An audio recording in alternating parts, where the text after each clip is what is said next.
ამ ვიდეოში ამომავალი მზის ქვეყანაში, იაპონიაში მოგზაურობის შესახებ მოგიყვებით. იაპონია ყოველთვის იყო და არის ტურისტებისთვის ერთ-ერთი ყველაზე სასურველი ადგილი. ეს არის ტრადიციებისა და თანამედროვეობის, სიძველისა და მაღალ განვითარებული ტექნოლოგიების იდეალური შერწყმა და ამ ქვეყანაში გაოცებისა და აღფრთოვანების გარეშე მოგზაურობა წარმოუდგენელია. ჩვენ თითქმის 3 კვირის განმავლობაში იაპონიის 5 ქალაქში ვიმოგზაურეთ, თუმცა ამ ვიდეოში ტოკიოში მოგზაურობაზე და ასევე იაპონიის ეროვნული სპორტის სახეობის სუმოს შესახებ მოგიყვებით. გაგვიმართლა და მაისის ბაშოს გახსნის დღეს დავესწარით.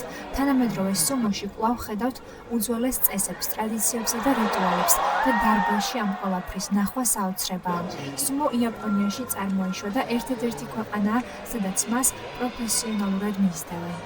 როგორც იქნა, კარგად გამოვიძინეთ, კარგად დავისვენეთ, ახლა გამოვადით სასტუმროდან და დავიწყებთ ქალაქის კარგად დათვალიერებას, მაგრამ პირველ რიგში ყავა უნდა დავლიოთ.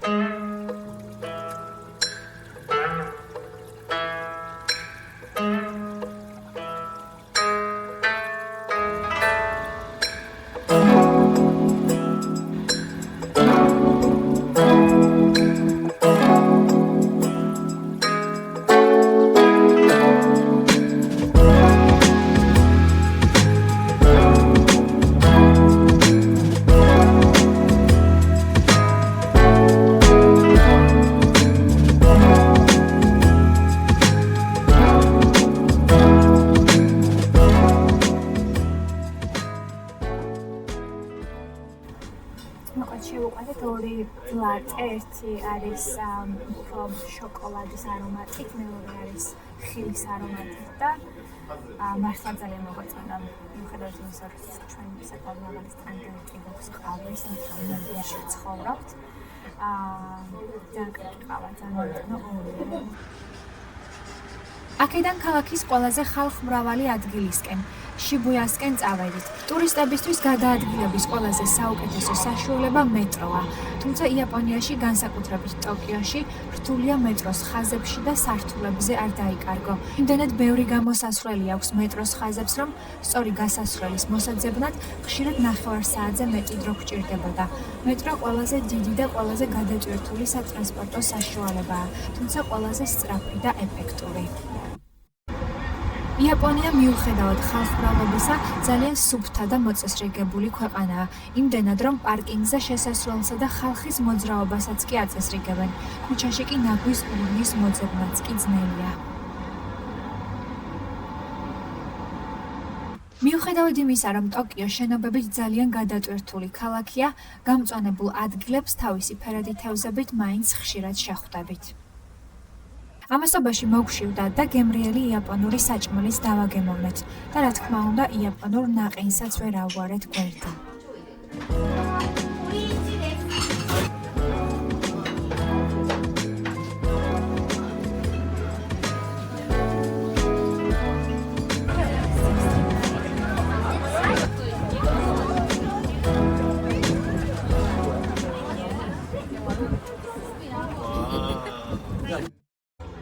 ეს არის შიბუია კროსინგ, ანუ შიბუიას გზაჯვარედინი, მსოფლიოში ერთ-ერთი ყველაზე ცნობილი ადგილი. ეს არის ძალიან პოპულარული ფეხით მოსიარულეთა გადასასვლელი ტოკიოს შტატის ქალაქ შიბუიაში. ის მდებარეობს შიბუიას სადგურის ჰაჩიკოს გადასასვლელის წინ და აჩერებს მანქანებს ყველა მიმართულებით, რათა ფეხით მოსიარულეებმა შეძლო მთელი გზაჯვარედინის გადატვირთვა. ეს არის საოცარი სანახაობა, რადგან ათასობით ადამიანი ელოდება შუქნიშნის ჩართვას და გზაჯვარედინზე გადასვლას, რათა სურათები და ვიდეოები გადაიღონ. ტურისტები რამდენჯერმე კვეთენ გზაჯვარედინს, იმდენჯერ რომ შეიძლება მეგობარიც გაიჩინო გადასასვლელის გადაკვეთა-გადმოკვეთაში, როგორც მაგალითად მე გავიჩინე ერთი ამერიკელი მეგობარი. შიბუიას გზაჯვარედინი მსოფლიოში ყველაზე გადატვირთული გადასასვლელია, რომელსაც ყოველ 2 წუთში ერთხელ მწვანე შუქზე ერთდროულად 3000-მდე ადამიანი კვეთს და ხალხის ნაკადი დღეღამის არც ერთ მონაკვეთში არ წყდება. გადასასვლელი 1973 წელს გაიხსნა. 2010-იანი წლების ბოლოდან ეს ადგილი ახალგაზრდებისთვის ჰელოუინზე და ახალი წლის პერიოდში შეკრების პოპულარულ ადგილად იქცა. თუმცა უსაფრთხოების გამო 2019 წლიდან ამ ტერიტორიაზე საჯაროდ ალკოჰოლის მიღება გამკაცრდა და აიკრძალა, განსაკუთრებით ჰელოუინისა და ახალი წლის პერიოდში. 2024 წლიდან მიიღეს დადგენილება, რომლის მიხედვითაც მთელი წლის განმავლობაში ამ ადგილას აიკრძალა ალკოჰოლის მოხმარება საღამოს 6 საათიდან დილის 5 საათამდე.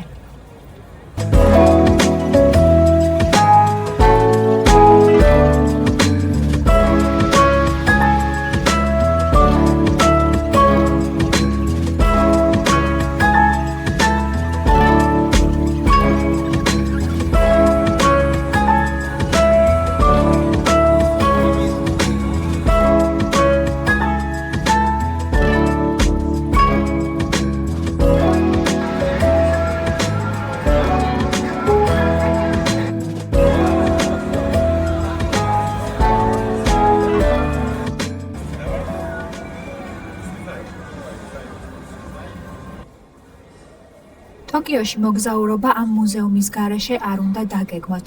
Teamlab Borderless ეს არის ხელოვნების ნიმუშების სამყარო საზღვრების გარეშე, მუზეუმი რუკის გარეშე.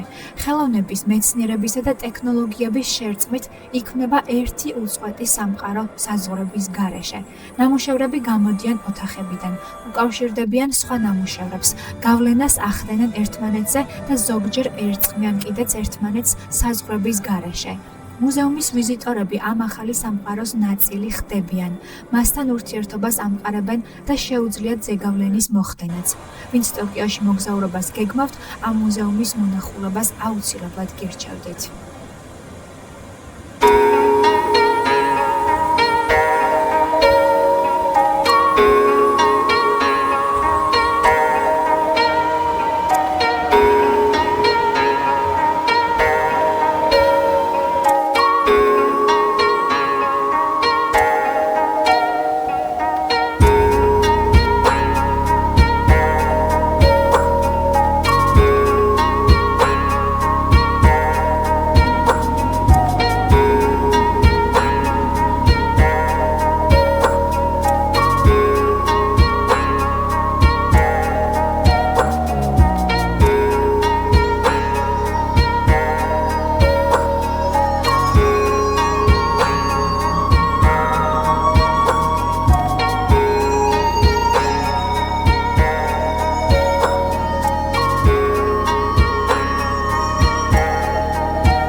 იაპონიის დედაქალაქის ერთ-ერთი ყველაზე პოპულარული ადგილი ტოკიოს საიმპერატორო სასახლეა. იმპერატორის სასახლის ნახვა წელიწადში მხოლოდ რამდენიმე დღით შეიძლება, ამიტომ დღეს მხოლოდ ბაღებს დავათვალიერებთ. საიმპერატორო სასახლე იაპონიის იმპერატორის მთავარი რეზიდენციაა. ეს არის დიდი პარკის მსგავსი ტერიტორია და მოიცავს რამდენიმე შენობას, მათ შორის ფუკიაგეს სასახლეს, სადაც იმპერატორს აქვს საცხოვრებელი, ასევე მთავარ სასახლეს, სადაც სხვადასხვა ცერემონია და მიღება იმართება, საიმპერატორო ოჯახის ზოგიერთ რეზიდენციას, არქივს, მუზეუმსა და ადმინისტრაციულ ოფისებს.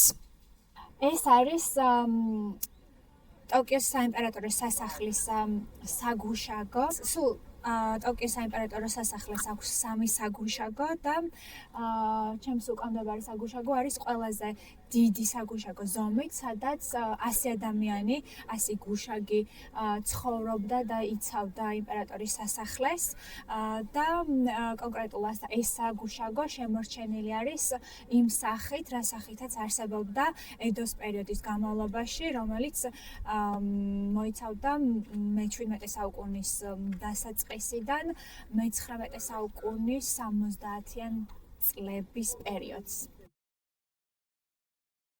მოკლედ დაგიტოვებთ ამ ბაღების ულამაზეს ხედებს.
დადგა 12 მაისიც და დღეს სუმოს მაისის ბაშოს გახსნითი დღეა. ტოკიოში ამუბანში, სადაც რიოგოკუ სუმოს დარბაზი მდებარეობს, გარშემო ყველაფერი სუმოს უკავშირდება. ქუჩები, მაღაზიები და კაფეები სუმოსთან დაკავშირებული დეკორაციებით და ნივთებით არის მორთული. ქუჩაში მოსიარულე სუმოისტებს ყურადღების გარეშე ვერ დატოვებ და შეიძლება მიაშტერდე კიდეც, როგორც მე. დღეს იწყება მაისის ბაშო. სულ წელიწადში 6 ჯერ იმართება ეს სუმოს უმაღლესი დონის ჩემპიონატი, ანუ 6 ბაშო იმართება და ერთ-ერთი არის ხოლმე მაისში. და ეს არის სუმოს მთავარი არენა ტოკიოში. და დღეს გადავწყვეტეთ, რომ გიდი აგვეყვანა, რომელიც უფრო კარგად აგვიხსნის, რა ხდება შიგნით დარბაზში. თავიდანვე გეტყვით, რომ ვისაც იაპონიაში მოგზაურობის დროს სუმოს ბაშოზე დასწრება გსურთ, საზღვარგარეთიდან ბილეთის შეძენა თითქმის შეუძლებელია, იმიტომ რომ საიტი ბილეთების ჩაშვებიდან 10-15 წუთში ითიშება, რადგან ყველა ბილეთი იყიდება. ამიტომ ჩვენ ბილეთები booking.com-დან შევიძინეთ ერთ-ერთი ტურისტული კომპანიის დახმარებით. პაკეტში ბილეთებთან ერთად გიდის მომსახურებაც შედის. ჩვენმა გიდებმა დარბაზში მისვლამდე სუმოს შესახებ ძალიან საინტერესო პრეზენტაციაც შემოგთავაზეს. So sometimes, the small wrestlers and sometimes, მოგეთ, ჩემთვის როგორც სპორტული ჟურნალისტისთვის ძალიან საინტერესო არის ამ გამოცდილების მიღება და მართლა ძალიან მიხარია, რომ მაისში აღმოჩნდი ტოკიოში და შემიძლია მაისის ბაშოზე დასწრება. რამდენიმე წლის განმავლობაში ვაშუქებდით ხოლმე ქართველი სუმოისტის ლევან გორგაძის, იგივე ტოჩინოშინის გამოსვლებს ბაშოზე და ალბათ ყველას ახსოვს, რომ მთელი საქართველო გულშემატკივრობდა ხოლმე და უყურებდა ამ ბაშოებს და ახლა რომ რეალურად ნახავ რა ხდება ამ დარბაზში. ძალიან ემოციურად ვარ და ძალიან მიხარია. ტოჩინოშინი ერთადერთი ქართველი ძიუდოისტია, რომელმაც მოიგო სუმოს იერარქიაში მეორე ყველაზე მაღალი დონის ტიტული, ოძეკის ტიტული და აქ როგორც რამდენიმე იაპონელს გავესაუბრე, ყველამ იცის ტოჩინოშინი ვინ იყო და ამბობენ, რომ ქართველი სუმოისტები საკმაოდ ძლიერი სპორტსმენები არიანო. დღეს ვეცდები, რომ სუმოს შესახებ მეც ბევრი რამ გავიგო და თქვენც მოგიყვეთ. დავიწყოთ სუმოს წარმოშობით. სუმო სპორტის უძველესი სახეობაა, რომელიც დაახლოებით 1500 წელს ითვლის. თავდაპირველად სუმოს ბრძოლებს რელიგიური რიტუალების ფორმა ჰქონდა, რომელიც სალოცავების ტერიტორიაზე ტარდებოდა და მიძღვნილი იყო ღმერთებისათვის. რიტუალში მონაწილეები უხვი მოსავლისათვის ლოცულობდნენ. მერვე საუკუნეში ნარას ხანაში სუმო იმპერიული კარის ცერემონიებში შემოიღეს. სუმოს ფესტივალი ყოველწლიურად ტარდებოდა. ფესტივალი მუსიკისა და ცეკვის ელემენტებსაც მოიცავდა და მასში გამარჯვებული სუმოისტები მონაწილეობდნენ. სუმო ადრე მეტად იყო დატვირთული ბოქსისა და ჭიდაობის ელემენტებით, მცირე ან საერთოდ შეზღუდვის გარეშე, მაგრამ იმპერიული კარის მუდმივი მფარველობის ქვეშ ახალი წესები ჩამოყალიბდა. სუმოს ტექნიკები განვითარდა და მიუახლოვდა იმ თანამედროვე ფორმას, რაც დღეს არსებობს. 1092 წელს კამაკურაში სამხედრო დიქტატურა დამყარდა და ხანგრძლივი ინტენსიური ომი დაიწყო. სუმო ბუნებრივია ამ პერიოდში ძირითადად მისი სამხედრო სარგებლიანობისა და მებრძოლების ეფექტურობის გაზრდის საშუალებად ითვლებოდა. მოგვიანებით სამურაების გავლენით ჯიუ-ჯიტსუ განვითარდა როგორც სუმოს განშტოება. საბოლოოდ მშვიდობა 1603 წელს აღდგა. ამას მოჰყვა კეთილდღეობის პერიოდი, რომელიც დაიწყო ახალი მერკანტილური კლასების ხელისუფლებაში მოსვლით. სწრაფად მზარდი მუშათა კლასის გასართობად პროფესიონალური სუმოს ჯგუფები შეიქმნა და სუმო იაპონიის დე-ფაქტო ეროვნულ სპორტად იქცა. ამჟამინდელი იაპონიის სუმოს ასოციაცია სათავეს ამ ჯგუფში იღებს, რომლებიც პირველად ედოს პერიოდში ჩამოყალიბდა.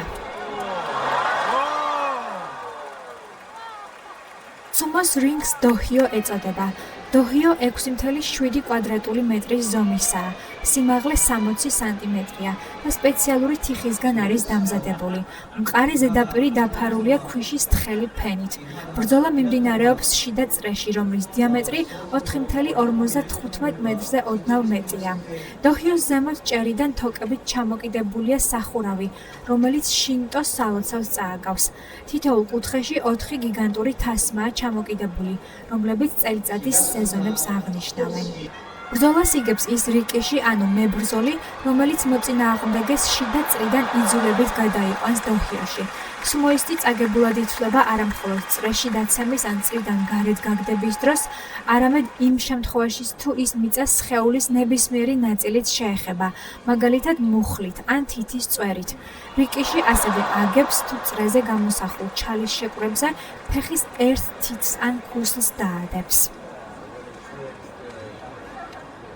აკრძალულია მუშტით დარტყმა, თმის მოკაჩვა, თვალში ჩაჭერა, დახრჩობა და მუცელში ან მკერდში წიხლის დარტყმა. ასევე წესების საწინააღმდეგოა რიკიშის საბრძოლო ფორმის იმ ნაწილის ჩამოქაჩვა, რომელიც სასიცოცხლო ორგანოებს ფარავს. რადგან სუმოში წონაში შეზღუდვები არ არსებობს, რიკიში შეიძლება მასზე ორჯერ მძიმე მოწინააღმდეგეს დაუპირისპირდეს. წელიწადში სუმოს 6 გრანდ ტურნირი ტარდება, აქედან 3 ტოკიოში, თითო კი ოსაკაში, ნაგოიასა და ფუკუოკაში. თითოეული ტურნირი 15 დღეს გრძელდება, სადაც 2 უმაღლესი დივიზიონის თითოეული რიკიში დღეში ერთხელ სხვადასხვა მოწინააღმდეგეს ეჯიბრება. ტურნირის გამარჯვებულია რიკიში, რომელსაც მოგებებისა და წაგებების ბალანსის საუკეთესო მაჩვენებელი აქვს. მას იმპერატორის თასი ტურნირის ბოლო დღეს, ბოლო ბრძოლის შემდეგ გადაეცემა. არსებობს 3 დამატებითი პრიზი. შუკუნშო, რომელიც გადაეცემა რიკიშის, რომელმაც ყველაზე მეტი იოკუძუნა და ოძეკი დაამარცხა, კანტოშო საბრძოლო სულისკვეთებისთვის და გინოშო საუკეთესო ტექნიკისთვის. ამ პრიზებიდან რომელიმეს მოსაპოვებლად რიკიშის ასევე უნდა ჰქონდეს მოგებული 15-დან სულ მცირე 8 ბრძოლა. ამჟამად პროფესიონალურ სუმოში დაახლოებით 700 რიკიში გამოდის, დაწყებული უბრალო სტაჟიორებიდან და დამთავრებული ყველაზე მაღალ დონეზე მყოფ იოკუძუნამდე. ყოველი გრანდ ტურნირის შემდეგ ბანზუკი, ანუ სუმოს განახლებული რეიტინგი ქვეყნდება. რიკიში 15 დღის განმავლობაში მისი ბრძოლების შედეგების მიხედვით დაწინაურდება ან დაქვეითდება. ქვედა დივიზიონების რიკიშებს სუმოს გრანდ ტურნირებზე მხოლოდ 7 დღიანი გამოსვლის უფლება აქვთ. ბანზუკი ქვეყნდება უნიკალური სტილიზებული კალიგრაფიით. რიკიშები იყოფიან აღმოსავლეთ და დასავლეთ გუნდებად, თუმცა ისინი გუნდურად არ მონაწილეობენ, ანუ შესაძლებელია, რომ 2 აღმოსავლეთ გუნდის ან 2 დასავლეთ გუნდის სუმოისტი დაუპირისპირდეს ერთმანეთს. ბანზუკას სათავეში დიდი გამოკვეთილი ასოების წერია ზედა დივიზიონის, ანუ მაკუუჩის ჯგუფის რიკიშების სახელები. მაკუუჩის ჯგუფში 5 საუკეთესო რანგის მქონე 42-მდე სუმოისტი შედის. შეხვედრები იწყება დილიდან, ყველაზე დაბალი რეიტინგის მქონე რიკიშების გამოსვლებით და გრძელდება რეიტინგში მაღალი და მაღალი წოდების მქონე სუმოისტების გამოსვლებით და გრძელდება დღის ბოლომდე.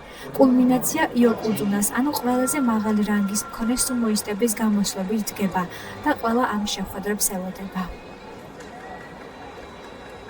იოკუძუნას ტიტული უნიკალურია და პროფესიონალურ სუმოს ისტორიაში აქამდე ეს ტიტული მხოლოდ 72 რიკიშს ხვდა წილად. იოკუძუნა ყველა რანგის წარმომადგენელთაგან ერთადერთია, რომელიც ვერასდროს დაქვეითდება. მაშინაც კი თუ ტურნირზე უარყოფით ბალანსს აჩვენებს. თუ იოკუძუნა აგრძელებს სუსტ გამოსვლებს ბაშაზე, მოსალოდნელია, რომ ის აქტიური სპორტიდან წავიდეს. ვიდრე რიკიშის იოკუძუნამდე დაწინაურებას განიხილავენ, მას ზედიზედ 2 ტურნირი უნდა ჰქონდეს მოგებული, ან ოძეკის ტიტულის დროს რეკორდები უნდა ჰქონდეს დამყარებული. მან უნდა დაამტკიცოს, რომ შეუძლია მუდმივად ძლიერი გამოსვლებით გამოიჩინოს თავი და ჰქონდეს იაპონიის სუმოს ასოციაციის წევრების ნდობა და პატივისცემა, როგორც პიროვნულ, ასევე სპორტულ დონეზე. რიკიშის წოდება განსაზღვრავს მისი გრძელი თმის სტილს. მაღალი და მაკუუჩის რანგის რიკიშების სტილი უფრო დახვეწილია და მას კინგუს ფოთლის მიხედვით ოიჩომაგე ეწოდება. უფრო დაბალი წოდების წარმომადგენლები იყენებენ ჩონმაგეს, ქაღალდის ძაფებით შეკრულ უფრო მარტივ ვარცხნილობას. ვარცხნილობები ედოს პერიოდში არსებული პოპულარული ვარცხნილობებიდან მომდინარეობს და შემორჩენილია არა მხოლოდ ტრადიციის გამო, არამედ იმიტომ, რომ რიკიში დაცემის შემთხვევაში თავს დაზიანებისგან იცავს. საინტერესო რომ სუმომ მოახერხა ტრადიციული რიტუალისა და ეტიკეტის შენარჩუნება, რაც მას უნიკალური სპორტის ტიტულს ანიჭებს. ტურნირის ყოველ დღეს მაკუუჩის მატჩების დაწყებამდე იმართება რინგზე შესვლის ცერემონია, რომელსაც ფერადი დოჰიორი ეწოდება.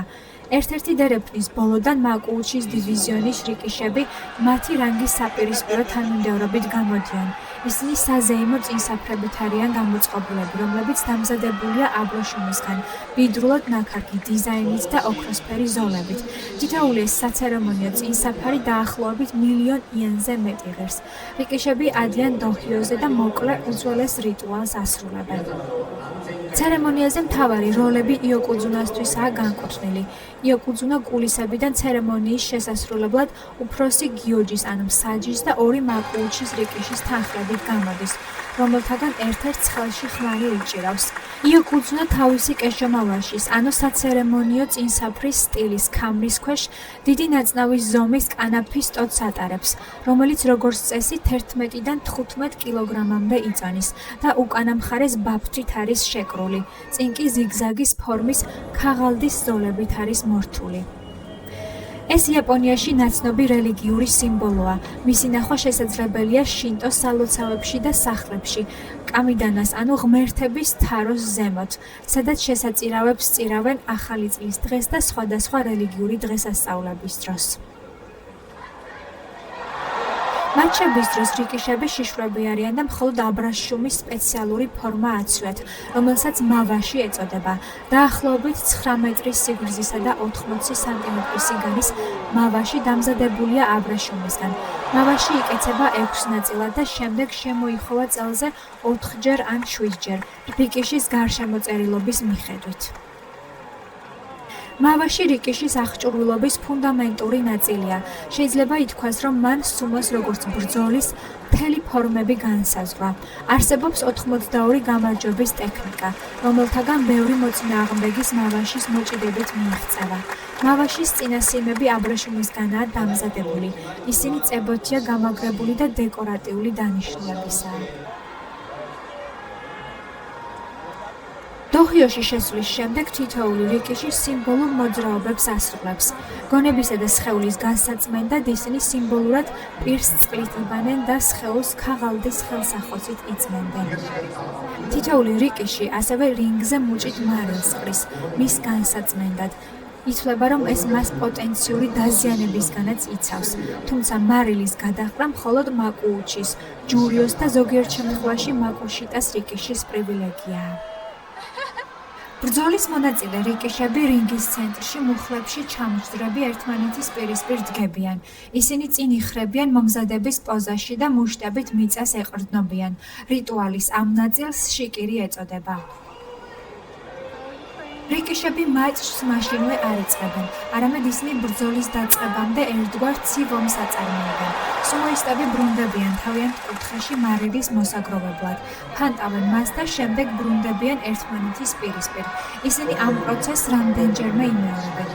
თეორიულად ისინი ფსიქოლოგიურ მომენტს ელოდებიან, როდესაც ორივე თავს მზად იგრძნობს ბრძოლის დასაწყებად. სუმოს დარბაზში მისვლამდე საინტერესო თავგადასავალიც გადამხდა. გზაში რელიგიურ რიტუალს გადავაწყდით, რომელსაც ტოკიოს ერთ-ერთი უნივერსიტეტის სტუდენტები და ლექტორები ასრულებდნენ. მთავარი წესი, რაც ამ რიტუალს ჰქონდა, ის იყო, რომ ეს მძიმე სალოცავი მხოლოდ ქალებს უნდა ეზიდათ მხრებით. ხო და რა ხდება თქო, რომ ვკითხე ერთ ქალს, პასუხის მაგივრად უცებ გადამაცვა ეს წითელი ფორმა და მეც აღმოჩნდი იმ ქალებს შორის, ვინც ამ სალოცავს ზიდავდა. რა თქმა უნდა, მხარი გადამწვავდა, მაგრამ ცოტა ხნით სხვა კულტურის ნაწილად ყოფნა ძალიან საინტერესო იყო. და ბოლოს ტოკიო ღამის ხედების ნახვის გარეშე არ დაგვიტოვებია. მიუხედავად იმისა, რომ უმეტესად გაჭედილ რიგში მოგვიწია დგომა, ამ ხედების ნახვა მაინც ღირდა. მით უმეტეს, რომ ეს ხედები 450 მეტრიდან იშლება.